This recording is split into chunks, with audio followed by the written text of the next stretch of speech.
Today I want to talk about centripetal and centrifugal families. I know, just bear with me, it's big words for one thing.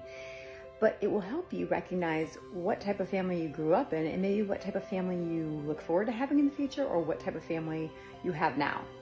So a centrifugal has an F in it. Centrifugal force makes everything kind of fly apart, right?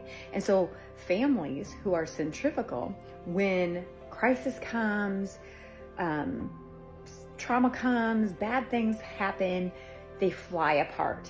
Maybe it's chaos and everybody goes their own way, or people don't feel safe around each other, and so then they switch and get away from each other. But centrifugal families fly apart.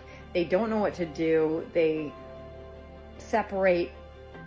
Things don't really get solved. In general, those families will be the type that will say, we're going to sweep it under the rug, or you know what, we just don't talk about that anymore. So things don't get finished, right? They don't feel complete. We just kind of say, oh, we don't talk about that anymore. And we don't receive any sort of healing or movement or growth from that. A centripetal family pulls together, has a P in it. Centripetal, pull together, centrifugal, F, fly apart. Centripetal families, when things go down, when there's a death or a loss of a job or an accident or an illness or an unexpected family member, whatever, when those things happen, the family says, this is not great, but we will pull together. We'll get together, we'll talk it through, everyone gets their voice heard and recognized, and then we make a plan of action. It doesn't mean that the plan that those families, those healthier families choose is always the best choice. It just means that they're going to try something based on everyone's informed choice, and then they're going to see how it plays out. Maybe it works and maybe it doesn't, but then they'll reconvene and say, that didn't work, or we need more, or I'd change this next time. When centripetal families pull together, they aren't afraid to have the tough talks. I'm sure there's someone in your family who says, I don't like conflict. I just want to agree to disagree. That's fine in some cases, but we don't tend to see growth in those areas. So when families come together and say, hey, something went down, somebody made a bad choice or something bad happened, let's figure out how to work through it. We externalize that problem, right? We say, it's not us. It's a thing that we now need to work through, a thing that we now need to solve.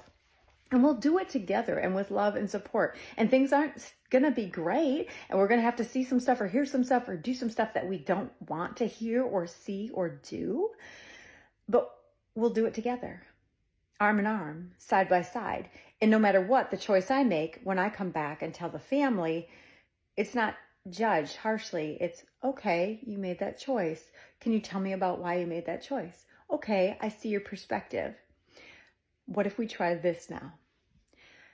Your goal is to be a centripetal family. When things get hard, you pull together. Whether that's in your family of origin, the family you grew up with, or whether it's your current family, or whether it's your found or chosen family, meaning the people that you hold near and dear that aren't necessarily biologically related. No matter what, we have one shot at this. That's what I believe. We have one shot at our life. Why would we do it alone? Why would we fly apart and flee when we can come together with other healthy individuals, support, love, and build a life together? There's power in numbers, y'all. There's power in numbers. I'm Dr. Meredith Rausch, helping you connect better with yourself and each other.